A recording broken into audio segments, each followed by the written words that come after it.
Welcome to the Nicole Small Show, where we give you straight talk with no chaser.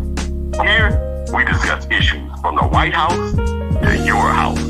And now, here's your host, Nicole Small.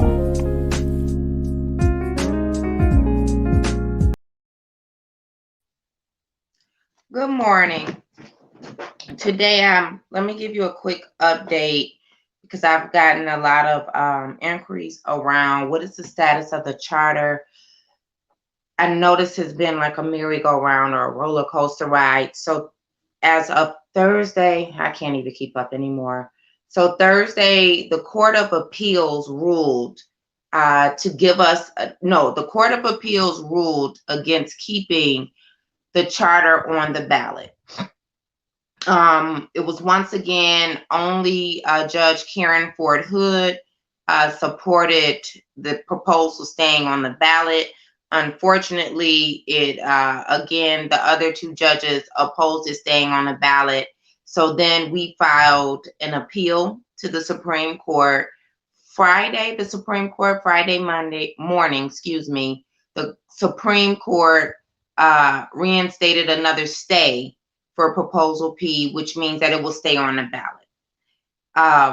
The clerk, but also we have to wait for the Supreme Court to actually rule on the case, the actual arguments from both our counsel and a plaintiff. So we have never had the Supreme Court to actually make a ruling to review the case in its entirety. So I don't know if that will happen today or tomorrow, but we did get, I guess you would call it a commitment from the city clerk stating that she will hold off until the Supreme Court makes their ruling before printing the ballot. Don't forget, the ballots were supposed to be printed as of June the 1st. And that's what we were told. Then the date was changed into June the 4th because the Proposal P had actually made it to the ballot on June the 1st. So you kind of get how this is going. I'm quite sure that, the opposition is definitely hopeful that it won't even be on the ballot. Now let's talk about if the ballots would have been printed already and Proposal P for the charter would have been on there. I want to explain to you what would have happened. If Proposal P would have been printed on the ballot as of June the 1st, what would have happened is by the time the Court of Appeals, which was June the 3rd, would have ruled to take it back off the ballot, what could have happened is that we could have voted on it and then we could have passed the charter, but it just would have been in vain because the vote wouldn't have counted and the new revisions actually wouldn't have been into effect. But then the Supreme Court turned around and gave us another stay. So what I'm trying to explain is that this is why it's really important, and we're hopeful as a commission that the Supreme Court will actually rule to overturn the Court of Appeals decision and to officially ensure that the charter is on the ballot, and so that however Detroiters vote, your vote actually counts. And I also received some calls yesterday. The NAACP, Reverend Wendell Anthony, was on another show yesterday, and he stated the letter was read. There's a press release from the NAACP, and it states that they are in support of Detroiters being able to vote on the charter themselves, that they don't support voter suppression. I was trying to find the actual press release and see if it was on their website. So, and it says it's not found. What is that about, their website?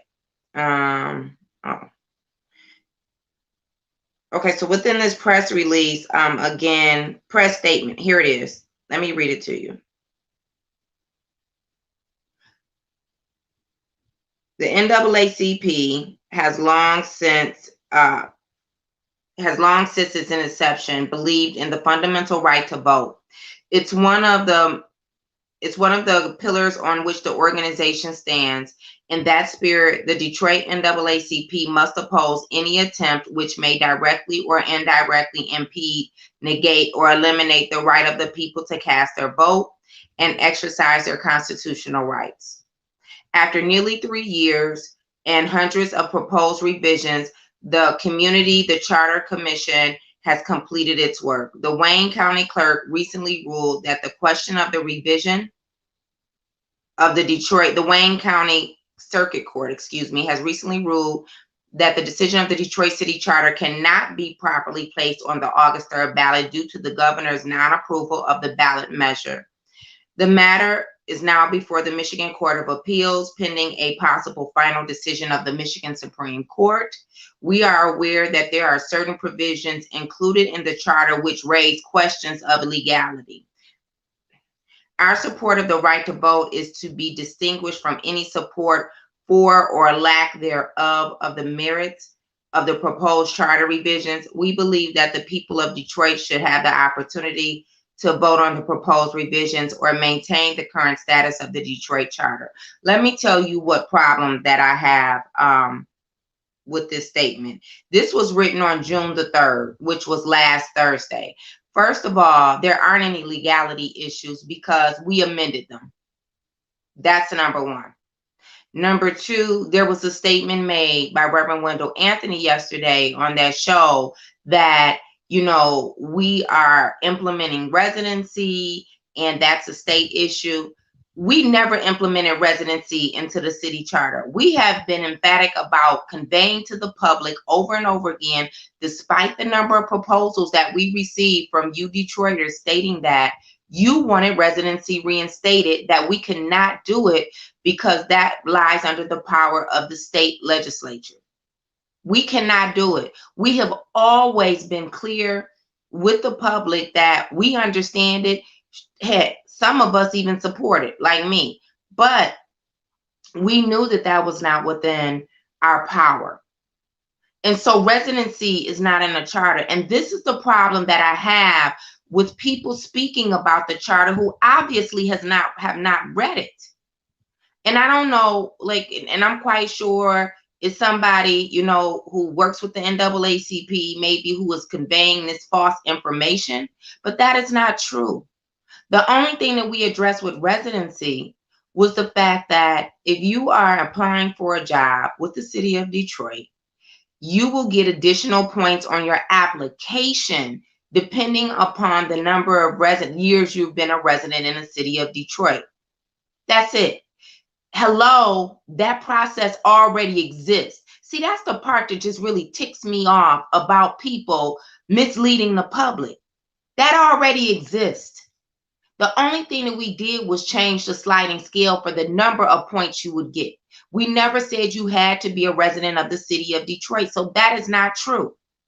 And then this whole issue around stripping the mayor of his power to be able to hire the chief of police, I cannot stress to you enough. This is why reading is fundamental, but this is why comprehension goes along with it. It's reading, comprehension. They go together.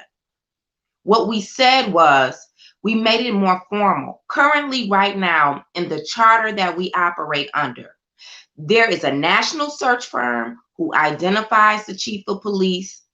Then it goes to the Board of Police Commissioners for review, that candidate. Then that candidate is forwarded over for review to the city council. And then it's the mayor who makes the final decision. The only thing that we did was give the Board of Police Commissioners one vote formally and the city council one vote. And the mayor already has one vote. So we didn't strip the mayor of his or her power of identifying a chief of police. And the chief of police still only reports to the mayor. The chief of police does not report to anyone else. So let me say this. If people really are going to support the fact that Detroiters should have the right to vote, I also believe that you should support the authenticity of what we are conveying to the public and what's actually in this revised charter. Now, you don't have to support it, but if you're going to oppose it, oppose the truth of it. Don't oppose what's not in the charter. That the end result will be the same thing, sabotaging the interest or compromising the interest of Detroiters. If you're not going to tell them the truth about what's in the charter, if you're going to oppose something, language that is not written in the charter, it still compromises Detroiters' Detroiters' opportunity around voting. You can't play both sides of the coin. Just like this stupid lawsuit, it is clear that the governor, we do not need the governor's approval in order to pass the charter. We don't. So I don't know why we are even in court, besides the fact there is an effort to destroy and to suppress the vote of Detroiters in order to better control the Black and brown people in this city. That's the only reason I can see. So I wanted to make sure, because I know I was getting text messages. Also, I've been getting people who inbox just trying to understand where we are with this charter. Hang in there, Detroiters. You know, we really appreciate those of you who have been standing with us and have been pushing back, challenging this opposition, which would definitely be to the detriment of our, it would definitely be to the detriment of our political power, right? And our constitutional rights and democracy within this process. I hope that, you know, we hear from the Supreme Court today. I don't know if that's necessarily true. Maybe by tomorrow. Absentee ballots go out. They're not, the 19th is the 45 days prior. So they easily could mail out absentee ballots on June 17th or the 18th, somewhere around there, because the 19th is a Saturday. The ballots are going to be pretty short, just to be honest with you. You're only going to have city council, and we only have a primary and 4 city council races at large, 1, 4, and 7, right? So District 2 gonna have only, and no board of police commissioners have a primary. So there that part is, right? So District 2 will only have at large city clerk, and then hopefully the charter. And it will be the same for District 2, 3,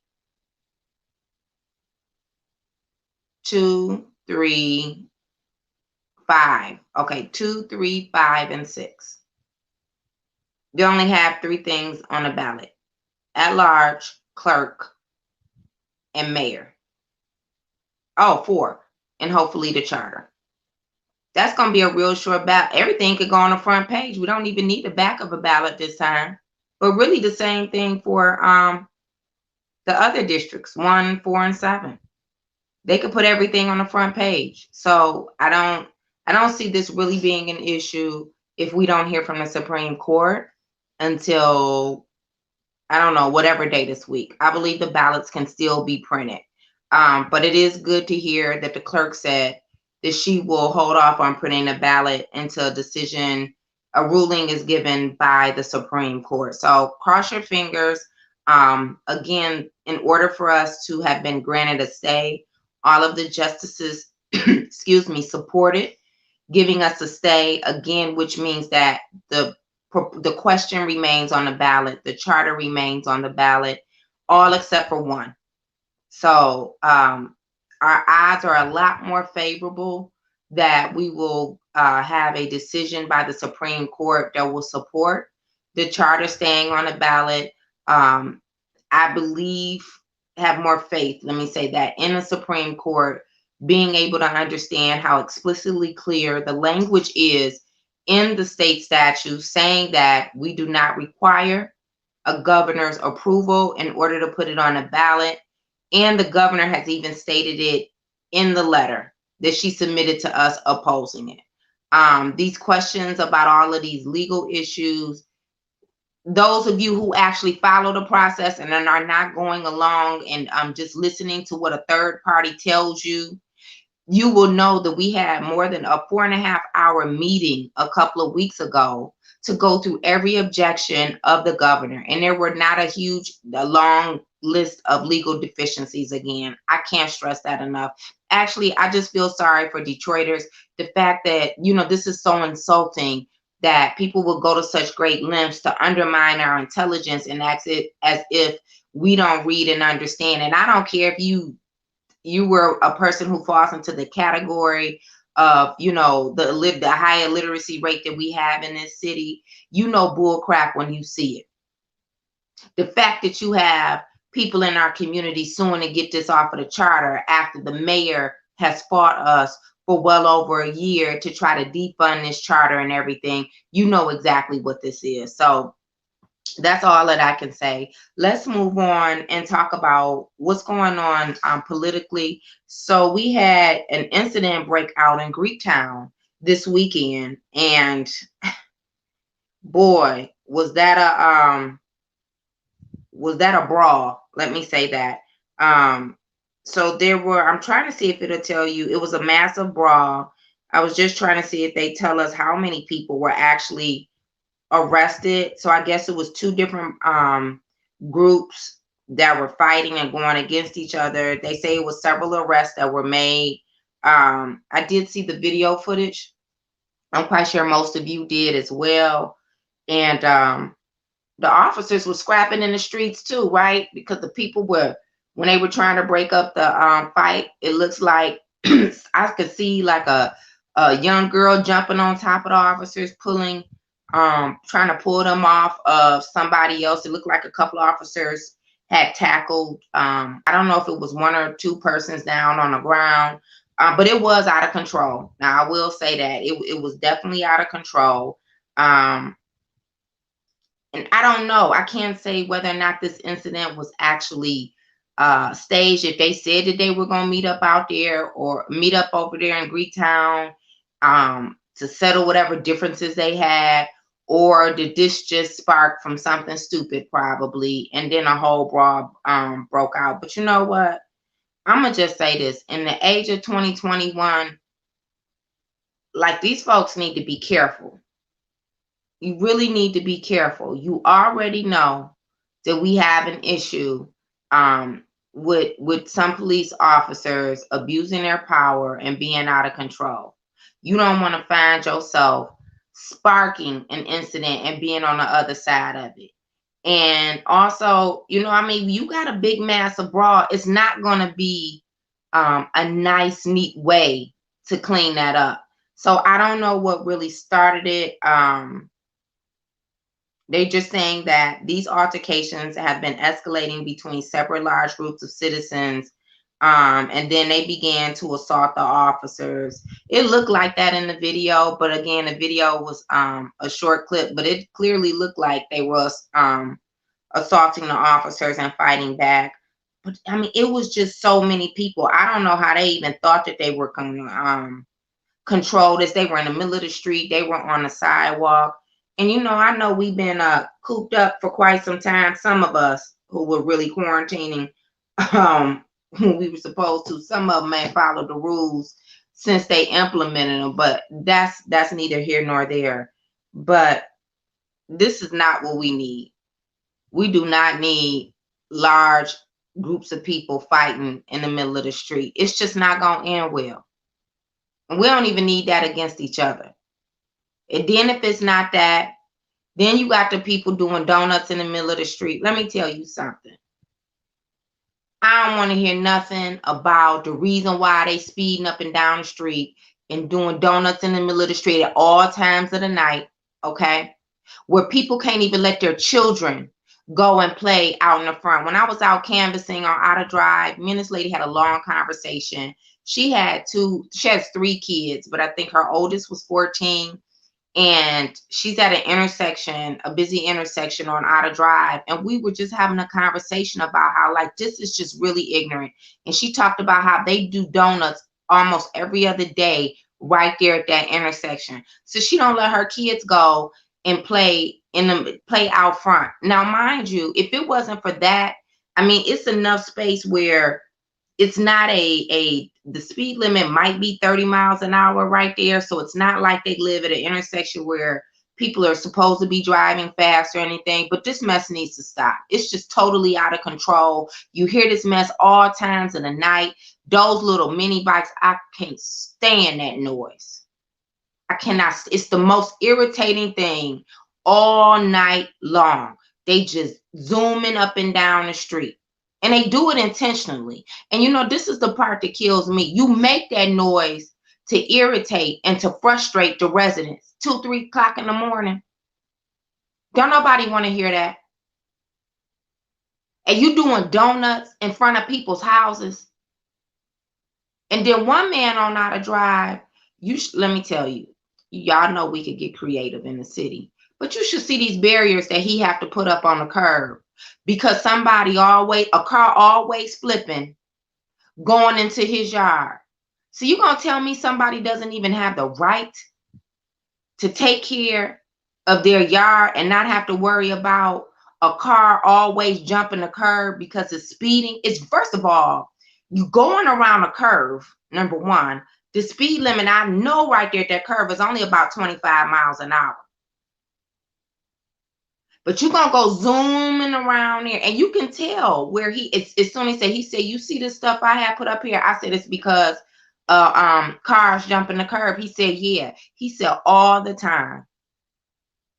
Nobody wants to live like that. And why should they have to? You know, and I'm tired of all of these excuses for everybody.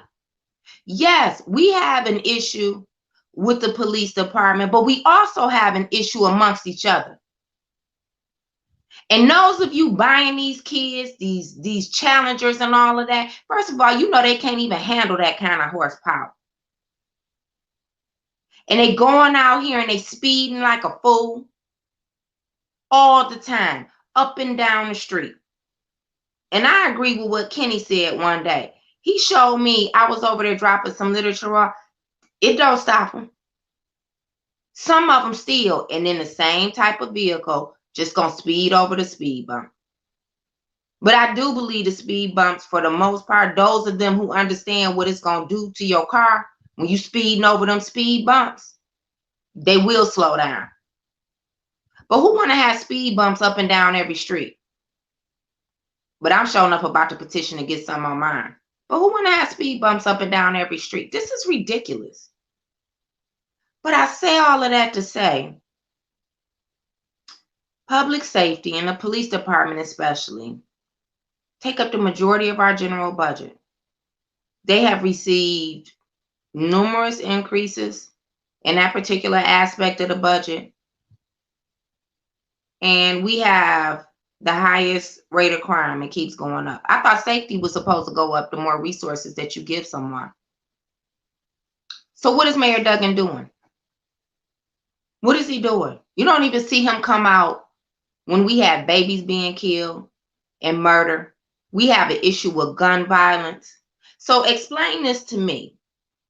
And I'm just being serious. We've been told for 8 years that neighborhoods have a future. I believe that. I believe that he was sincere, and I believe that that's an authentic statement. You should have asked, what future is it?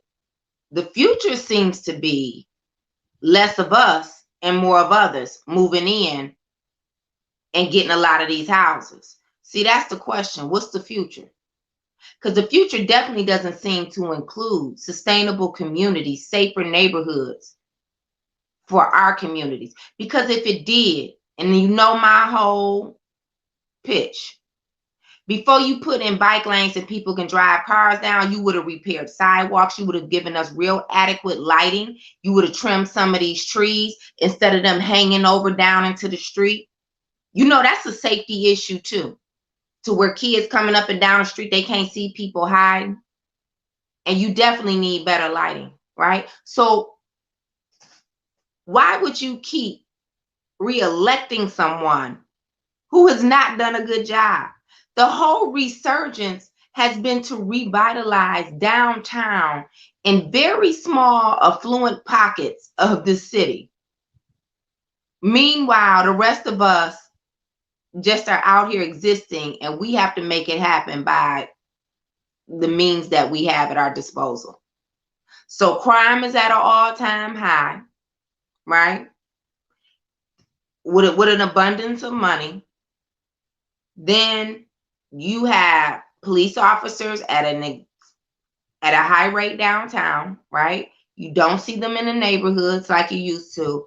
And just hold off. For those of you who say defund the police, what I'm saying is that we are paying for we're paying for police officers to work here. So despite your issue about whether or not you want police officers in your neighborhood, what I'm saying to you is this is a hustle. You paying for police officers to be downtown to protect commercial streets. Think about that. To direct traffic under fully functioning traffic lights.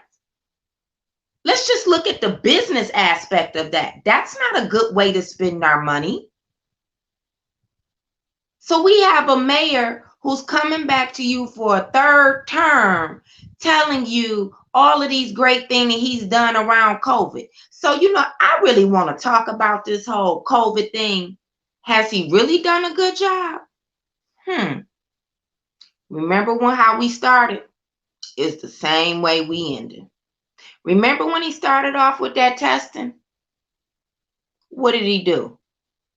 Oh, he went out there to New York instead of using some of the best research people and people and who major in biology or whatever. We got one of the best medical schools here too, right? Instead of having them to come down there, he went to New York to grab some people to do some testing that was actually flawed, right? We spent a lot of money on that. When you look at the majority of the people who were doing the testing down there, didn't come from here. A lot of the tests were being given and were more accessible to who? Oh, people in the Tri-County area, so mostly non-Detroiters, right? Then there was an issue with Detroiters getting there. So after a couple of us pushed back, they did start to provide transportation for COVID testing. Okay. But it seems like with this mayor, the first people he always goes to when we get an abundance of money to do anything from the federal government is out of state. Remember when we were doing all of this development, we first started off, who did he go and get? Contractors from Ohio. See, y'all got a short-term memory. When he first got into the administration, who did he hire to lead the Human Resources Department and the Finance Department? The CFOs both came from Maryland and DC because they had worked for the emergency manager, out of state. Okay. So the majority of those contracts were going out of state too, to do construction work here because they were going to Ohio. Then you do COVID testing, you go to New York first instead of tapping into these resources here. You couldn't even go to the doggone health department in the beginning and get a doggone test, right? So we had to push back on that because what's the point of having a health department if people can't access it for a doggone pandemic? Because your tax dollars paying for that health department. I just want you to dissect this stuff and really think about it, right? Think about it. Who's doing most of the design and the redevelopment in this city? Who's coming up with most of it? When you talk about these streetscapes, when you talk about these greenways in your neighborhood, who's coming to you in your community meetings to design this? Because remember, he had hired Maurice Cox at first. Maurice is not from here.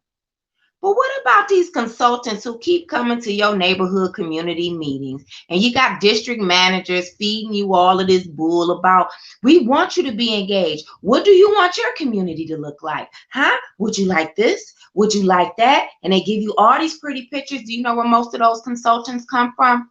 They all come from out of state. Telling you what your neighborhood should look like. That's why they got that catastrophe up there on Livernois, that bull crap that we didn't pay for. When I know for well over a year it was meeting after meeting after meeting. Nobody said that they wanted sidewalks large enough for a semi-truck to drive down. And I can't stand these stupid people who are always talking about telling us that this is what is best for us and you don't even live here. But you came here and made a gang full of money off of designing this crap. But you don't take this back home. See, they sold us a bill of goods about these bike lanes with which we spent tens of millions of dollars and told us, like they have in the suburbs. What suburbs have these bike lanes? I still haven't seen them where cars are driving down them. The only bike lanes that I see in the suburbs, they act like we don't go nowhere. They're narrow little lanes with a little picture of a person riding a bike, and they don't have all of these sticks coming out of the ground. This is what Duggan is selling to you. But more importantly, this is what's supported by a city council, right? So if you talk about what he's really done for this city, maybe you need to take a look at what he's more so done for the Gilberts of the world. Because that's who's really benefited. A lot of suburban business owners have benefited by coming in here to do business and receive a lot of privileges and amenities that were never going to be afforded to long-standing Detroiters who have been doing business here, or even the new ones who want to have aspirations of being a successful entrepreneur. You just wasn't on the list. It wasn't for you intentionally. It's not about whether or not you have good business credit, whether you can show that you had a thriving business, because what's always interesting to me, how you would invest, how a city can invest into a new business owner just getting started off the ground who doesn't live here, but you want to invest in somebody who got 10, 15, 20 years of doing business and being able to just make it in the city of Detroit, who's provided a good or service to Detroiters for that long. You can't find resources for them. This is the resurgence of the city of Detroit. And some of y'all about to buy into it for the third time. You can't find no reason to say that you deserve better. You'd rather stick with Duggan. That's dangerous to me. And then let's continue about this COVID.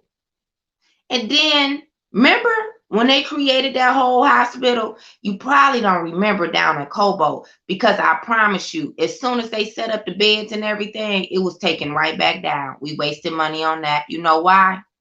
Because you had somebody who wasn't from here advising you to do that mess. Wasn't nobody going down there. See, this shows you how he has such a disconnect with Detroiters, is what I'm trying to tell you. Usually if you build, they'll come. We had people dying at such a high rate. Hospitals were overflowing with people. People were out in the hallways at hospitals.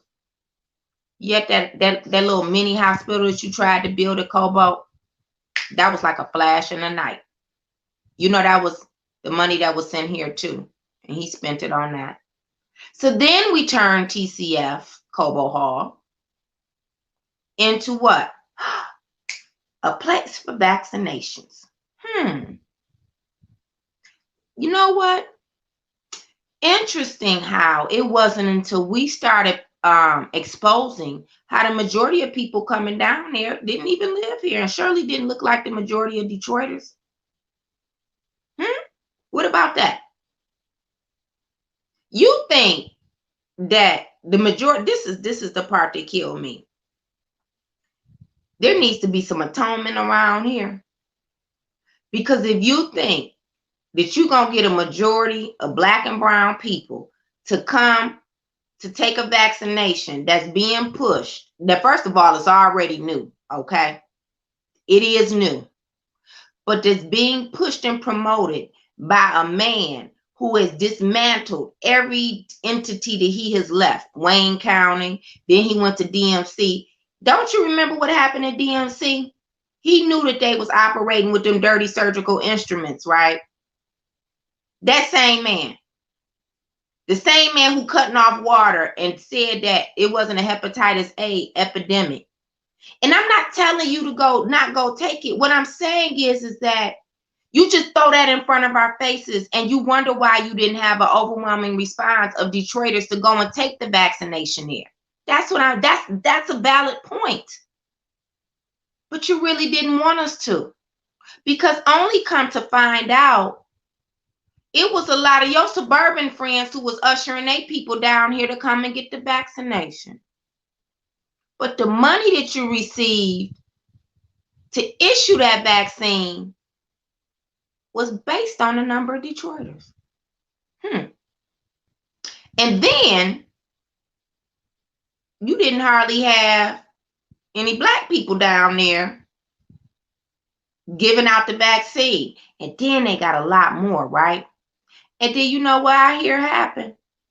I hear, and it's my understanding, about a month ago, all of a sudden, a lot of the black people were taken away from working down there in TCF, and FEMA or somebody else brought in all these folks, and they was all white. Duggan don't miss a beat. He never misses a beat. Okay? Of making sure that he gonna take dollars that were allocated for us to make sure somehow, some way, the majority of that money doesn't make it to us. So now he running this campaign on what a great job he did on getting people vaccinated. No, you didn't. You still have a long way to go. And I know some people wasn't going down there to TCF. They was going to go someplace else and get the vaccine because they just didn't trust him. And it's okay that you don't trust him. He has given you numerous reasons not to trust him. And I'm not saying anything is wrong with the vaccine at TCF. I'm saying that this is a reality. That we have a mayor that a lot of people don't trust him because there's a huge disconnect. But he keeps selling you this bill of goods. He keeps selling you a box full of rocks, telling you that they diamonds, and they're not. Really, it's not even a box of rocks. It's a box of broken glass. But then you have a city council that supports it. Violence is going up. You don't hear anything from any of the city council members. Don't you find that interesting? Violence is at an all-time high. And the legislative body that controls the purse strings has nothing to say. Like, it's not a big deal. That's dangerous. You know what else is dangerous? It's very dangerous to continue to give away city assets to whom. Didn't I just talk about how Duggan has a pattern of behavior, has a propensity to make sure that those who not even don't live in the city of Detroit but are not from this state benefit from this so-called resurgence. Case in point, State Fairgrounds. There is not a day that I'm not out canvassing or phone banking that when I bring this up, everybody, there has not been one person who has given me the right answer. When I said, well, you know who they sold it to? Everyone says Amazon. I say no. It's Ross Perot's company down in Texas. And they said, that's not what they told us. I said, I know. I said, Amazon is leasing the 80-something acres over there to build a warehouse. And they look, I say, yes, you could check the records. Check the purchase agreement, if you could find it on the city's website anymore. So you go all the way down and make a deal with somebody in Texas to buy the State Fairgrounds, which is prime real estate. I'm just laying out the facts for you. This is not my opinion now, okay? You know, when he first got in office, the first people he went to control the money and to control the core of any business is human resources, right? So the person who led human resources and the person who was the CFO, both were from Maryland and then Washington, D.C., and had just worked for the emergency management. But Duggan is against the emergency management. And look at what it did to our city. He just be lying to y'all. Just be lying from the pit. And he got city council to support it. So again, I've shown he got contractors from Ohio. Then when the COVID came to do the testing, he flew himself to New York, even though at the time we knew that New York had a high rate of false positive testing. With the tests that they were used, he went to that same company to bring them here instead of going to the resources that we had here. And so now you gonna sell off prime real estate to Ross Perot's company, didn't have a bid process, okay?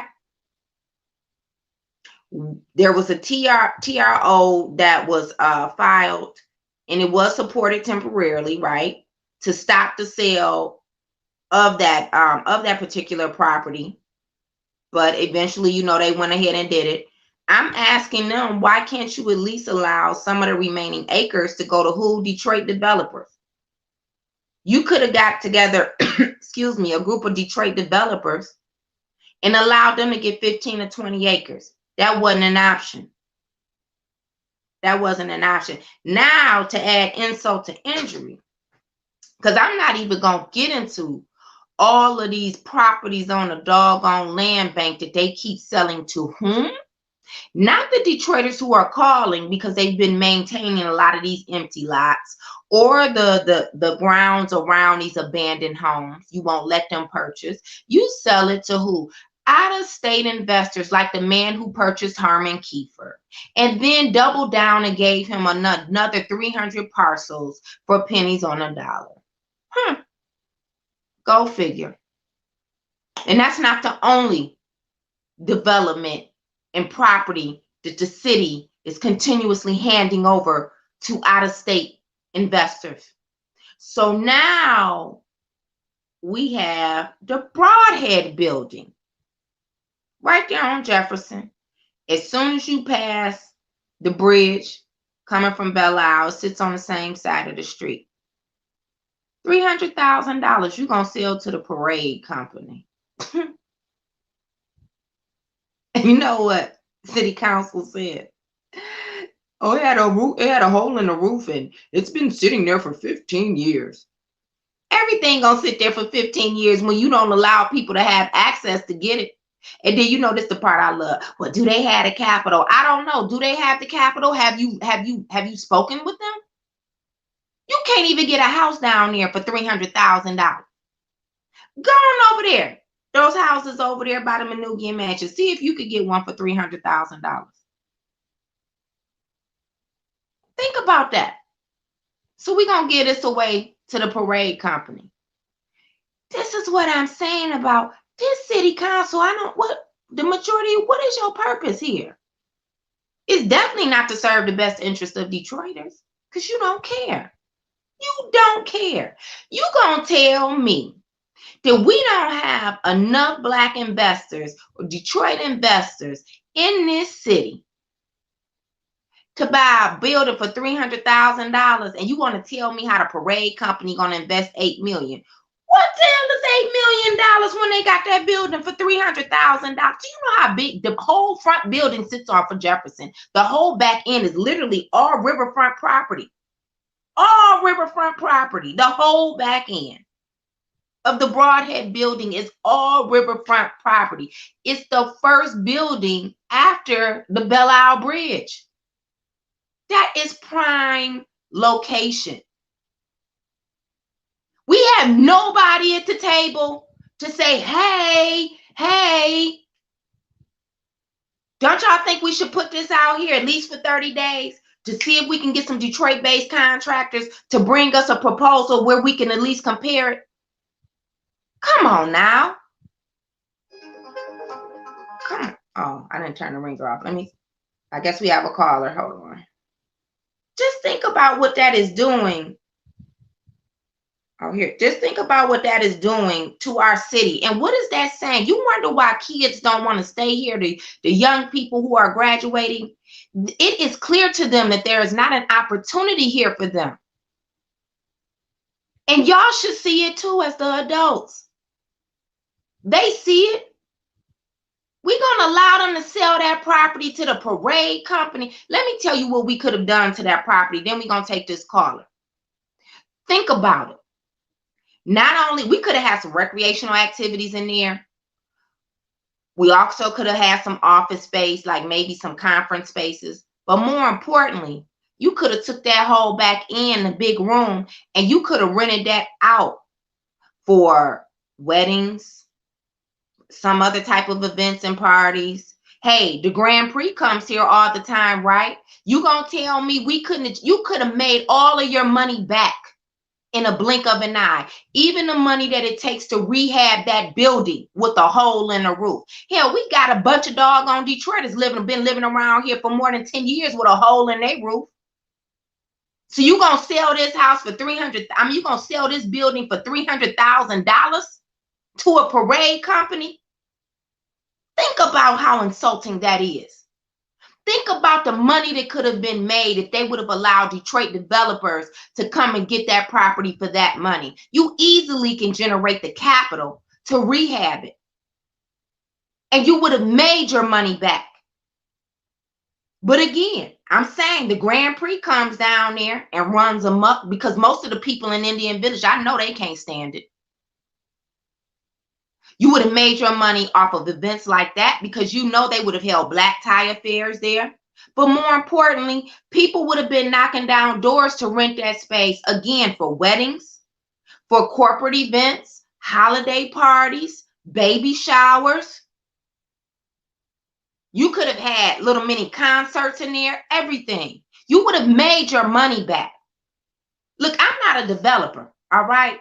But God dog, it don't need if I can figure out how they would use the space and the people would generate their money back, you gonna tell me you got a bunch of people at council who doesn't understand that? And you don't even offer this opportunity. See, they restrict us and exclude us from accessing the money. But more importantly, there's a concerted effort to ensure that we don't access opportunities.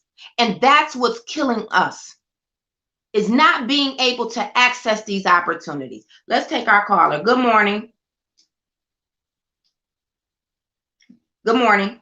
Hello. Hey, Brenda. How you doing?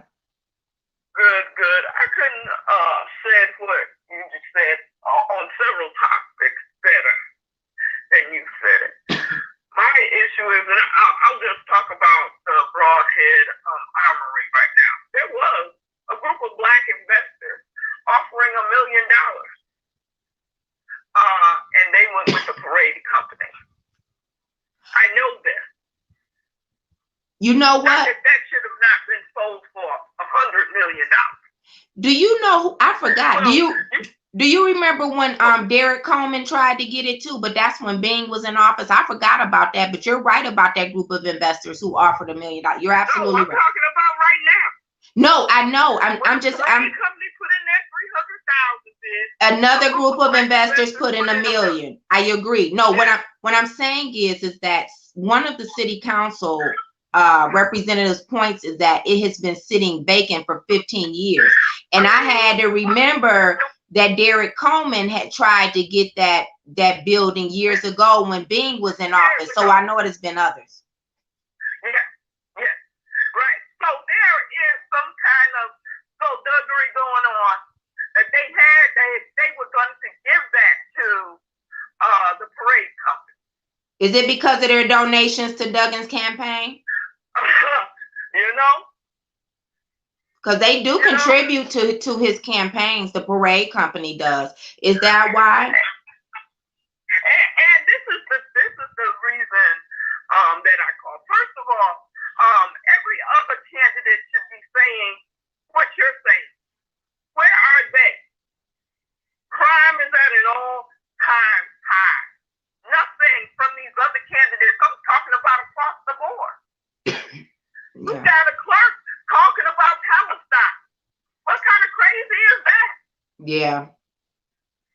I mean, this is ridiculous. I see lawn signs up and down the street, and those folks have said nothing. First of all, one of them are tired. Don't even know what's going on. I see signs everywhere.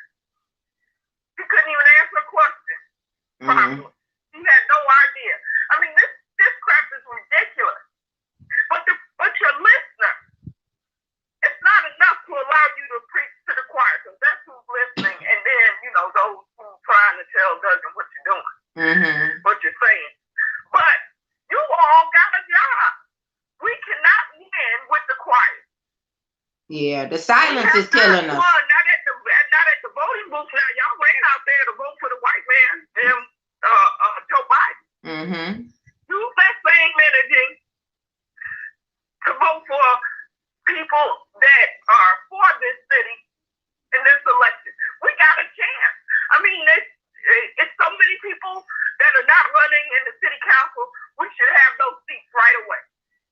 That's no problem. But no, it's not a sure thing. Not a sure thing. Because we don't have enough people voting. Now, this is what I say, and what was said to me. And my mother and grandmother didn't know how to read and write. She didn't vote for most of her life because she could not. She was in Alabama. Mm-hmm. And when she was allowed to vote, she went out there and put her ex aside. Yeah, it's a lot of our people like that. That was for us. But she turned around and said, "Don't come down here if you don't vote." As soon as I got 18, she's like, I don't even want to see or hear from you. Period. Yeah. I was like, "My dear, wait, what?" I mean, I was a good girl, straight A's, get grades and stuff. She said, "Don't even bother." That is my legacy. Yeah. You will do what I say. Or don't come here. No more. Period. I don't want to see you. I don't want to hear from you. And we got people here that can recite chapter and verse, grassroots, etiquette, information, and their kids don't vote. Their sisters and brothers don't vote. Their mothers, they'll tell you. You got people who are strong UAW union people, and kids don't vote. No, I don't understand that either. That's crazy. Yeah, I don't understand that either. How you letting people stay in your house and they don't vote? That's just. I mean, it's stay in your life and don't vote. I talked to a man for 8 months. And then the election came up, know what I do and stuff. And I said, well, I don't vote. Oh, don't ever call me again. I'm not even going to try to convince you. There was a guy yesterday, out while I was out passing lit, and he was arguing with one of the this other person passing out my literature about what's the point of voting? It doesn't make any sense. They gonna put in there who they want to. I said, so do you think that they want to Kwame Kilpatrick? He said, huh? I said, do you think that the city of Detroit really wanted Kwame Kilpatrick to win? I said, over a Freeman Hendricks. Is that what you believe that the system wanted to happen? Oh yeah, because they made it happen. I said, now you sound ridiculous. I said, you have no clue to how politics works, right? If you think that the system wanted Kwame Kilpatrick over Freeman Hendricks. No, they didn't. So your vote does matter. I agree. But it's the problem is that we don't have enough people who feel that way. And also, I think we do ourselves a disservice when we allow people who have conveyed and created this image as if, they're for the same principles that we are, supporting equity and supporting fair voting rights. And then you turn around and you're trying to strip people of their voting rights. Those mixed messages to young people can be very dangerous. I don't care. And we need to do but what I'm saying is you can't be silent. What does the enemy look like? But wait a minute, this is my point. But to not say anything about it, this is my point. Listen, it's not just high blood pressure that's the silent killer of Black people. It's also our silence, is what I'm trying to say. So if we really for people voting, right? And that's what we're saying. You can't be silent when somebody has created this false image and has stated that, they're for X, Y, and Z, and they have these, especially young people following them, thinking that they want what's best.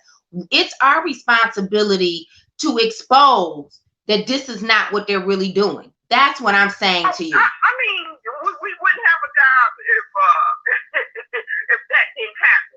But however, parents, grandparents, cousins, whomever, they should not be the person who's giving you information. You should look at their life and the things they do when the cameras aren't on and nobody's watching. I mean, we talk about community leadership and people will say, I saw them at the 13th. I saw them at this and what. Well, they get paid. They the assistant to the council person. They get paid to be there. So let's strip them folks away. And then the nonprofits come in. Well, I see them at the district meeting. They get paid to be there. That's right. And then you got the folks that just show up when they're running. Yeah, because we getting quite a bit of that this year. You can't say that community when they just showed up when they were running. You have to look at what they do every other day of the week. But what I'm calling to tell you, your listeners, the quiet, you can't just sit here and listen to the Nicole Small show. You got to do the work. We need more people. We're going to have about a 15% turnout. Yeah. 15% of the registered voters. Duggan has a solid 12% of the vote. Yeah. A solid 12. He could hang their grandchildren. They would still vote for them. Uh-oh.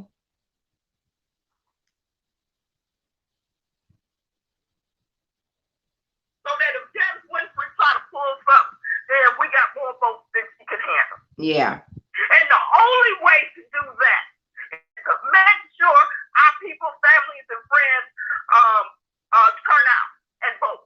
Make sure of it. Well, I'm gonna tell you, it's quiet. It's quiet. It's very quiet. You know what? I'm gonna tell you, the majority of these campaigns are about to be ran off mailers. I could just see it right now. Absolutely. The streets are extremely quiet, and it's not just on one side of town. It's across this city.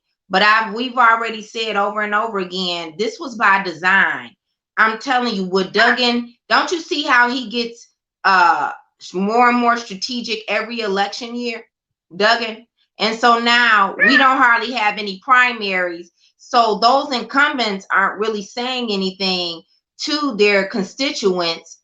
So a lot of people don't even know that they have to come out and vote. And I'm talking about the strongest base of voters for every election, which are our seniors, which are those who are paying a lot in property taxes. Okay, you usually can count on those two groups of people to come out and vote. But I will say it again. Anytime you got folks from Sherwood to Indian Village who didn't even realize that it was an election, we in trouble.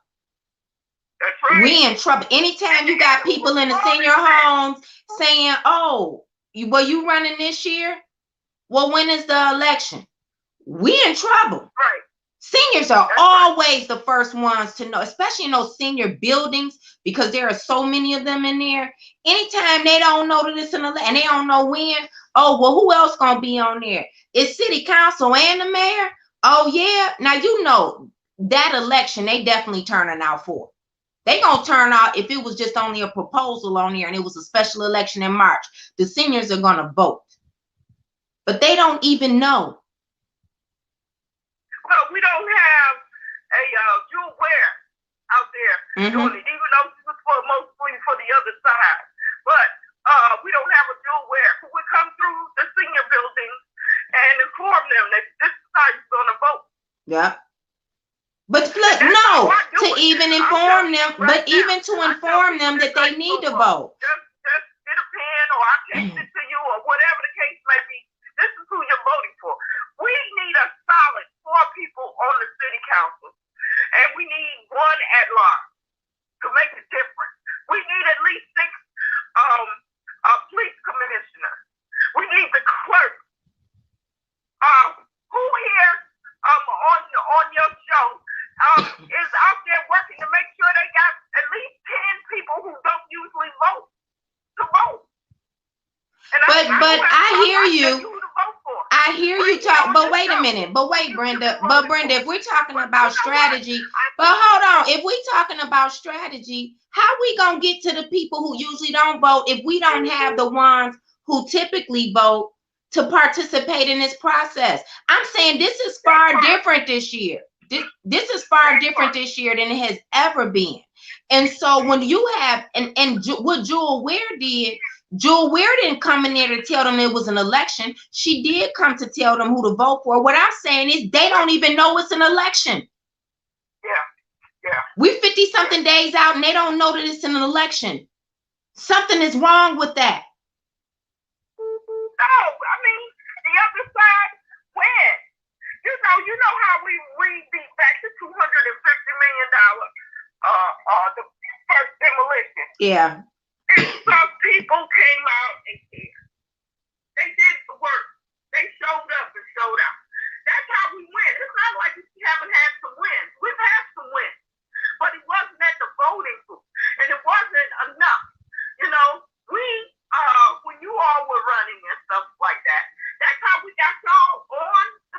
Yeah. The ones that stood strong with you all, they made it. They won. Yeah. It was those that were shaky, doing stuff off the side who didn't win. Mm-hmm. That's how we did it. And instead of folks believing in us, or believing in our work, they try to look and see that you spend $5. How dare you be able to live a decent life? And they don't understand. Every time you come on this show, you put your political career on the At line. risk. That's right. And that's the truth. Every time you come on this show. And that's the kind of strength that we need out there. You can't run your race for informing everybody in every genre of this race. You should not have to talk about Douglas because you got Anthony Adams and Tom Bell and 12 other people out there. But Yeah. you hear nothing, cricket. Right. You shouldn't have to talk about Janice Winfrey and her shenanigans and Douglas and stuff because the court is talking about that Palestine. We ain't got time for that. Well, we're gonna have to increase some standards around here, but I'm gonna say this again. I've never seen anything. But the fact that we have city council incumbents not saying anything. So are they a part of this strategy? Just because you don't have a primary doesn't mean that you shouldn't educate your constituents about voting. That's the part I want people to pay attention to. In addition to these candidates, listen, I don't even expect, you can already look at the names, some of the names on the list, not all of them, some of the names on the list, and you don't even expect them to really be out there anyway. Okay, they just gonna skate through, and then you'll see something out of them in the general election. That's just the way it's gonna be. But the fact that you already getting paid by the people as an incumbent, and you still not even gonna educate them that there's an election. So what if your name is not on that ballot? That's what you're supposed to do. You getting paid this money, you getting a free car, and you won't even tell your constituents that's an election. Come on. But we got hundreds of thousands of folks in Detroit, and a lot of them on this show who won't even call into the city council, raise their hand and say that. Tuesday, tomorrow, I want to see people who on this to call in Zoom. You can do it while you at work. All you got to do is put it on mute till it's your turn. And say that. Why haven't I heard about this election? And go down the list of people that you never heard crap from. That's all of them. Yeah. And that's it. Don't say nothing else. That's right. And that's about 30 seconds out of your life. I'm going to sit on there and listen. And I bet you they don't do it. Because they're cowards and traitors too. Because to sit here and listen to you and pat you on the back while you putting everything on the line every time you do this show, and them not to stand up for themselves, not even for you. Well, it's definitely an attack on our people, and it's not just an attack on me or attack on a few. It really is an attack on all of us, and that's why everybody should stand. That's why everybody should stand up. This is sickening. First of all, and we need to be and something going on downtown anyway, because don't you find, well, whatever. I find it strange that everybody jumping ship all of a sudden when they had strong interest to run before. Okay, the only person who has said that they wasn't running before is Brenda Jones. They've already been shook. We have to identify the behavior. They're shook. Well, we'll see. Take advantage of that. Well, we'll see how many we get on this council. That's okay. This is crazy. All right, talk to you later. Bye. There it is. You know, a lot of silence in the street. I hope that if nothing else, those of you who are listening, you at least educate your friends and your neighbors that there's an election this year. This is important. I'm telling you, the opposition is really banking on it being extremely low voter turnout. And the only way we got to get people in the mindset of voting now. We cannot wait to the general election. We just can't. I know I'm running citywide. I get it. And the other people who are running in districts, I do try to stay connected, you know, with them, especially if I'm gonna come to your district, I try to connect with you. Those who gonna do the right thing. But I'm gonna just be honest with you. There is just not a lot of talk around this city about this election, and something is wrong with that. And if we're not talking about the election, you know what else people are not being informed about? What's really going on downtown on the 11th and the 13th floor. If they don't know it's an election, then they really don't know what's going on downtown. They don't know how they selling off all of these city assets. Now they know about Cobo and Belle Isle, right? But they don't really know what's going on. They see how all of these faces are changing, coming into their neighborhood, and they understand that piece about the contractors and how they not hiring any of our people. They see that. And then when I tell them why and how the contracts are being afforded to certain people and how city council allowing, they consolidating contractors because they really not Detroit-based businesses and all of that. Listen, they can't believe it. So again, this is going back to what happened to us when we were in slavery. When they withheld information from us, right? That was always the strategy to keep us oppressed. Always. They have been using this for hundreds of years. We just shouldn't allow them to use it on our community now is what I'm saying. We just shouldn't. If nothing else, we should all be able to come together and to say, listen, I'm going to do my best to make sure people educated about voting. Period. And anybody who think that they going to skate through on the primary, let me tell you something, and come out in the general, let me tell you what you should expect from that type of leadership. They going to skate through if they get elected. Now, that's the bottom line. I know since I didn't turn in my petitions until March, I was already out here in February. I've been knocking doors. I've been going all around this city, but I'm telling you, we are, matter of fact, I didn't look it up this morning, so I don't want to even lie to y'all. I'm going to tell you, 57 days. That's what I thought. We 57 days away from the election. You want to peek and rear your head now, shame on you. Because don't we always talk about how these folks come out in the last 5 minutes of the race? Where you been? What have you been doing? And don't give me that mess about no pandemic, because we done seen you everywhere else. So I'm not buying that no more. This not last year. This not 2020. It's 2021. You better slap that mask on. But for me, it's too late anyway. You should have been out here. You should have been wanting to talk to the people. But how they start is how they gonna end. They gonna skate through now. That's what they want, is the easy ride. They just want to float on if they get elected. Float on. That's all they want to do. So listen, I have 2 events today. This 1 in the morning, 1 at 1 o'clock. And then I am going to be on a candidate forum this evening for the Detroit Action. I think that's public. Is Detroit? Ooh, let me look. I believe Detroit Action. It's a candidate forum, so I believe that's public.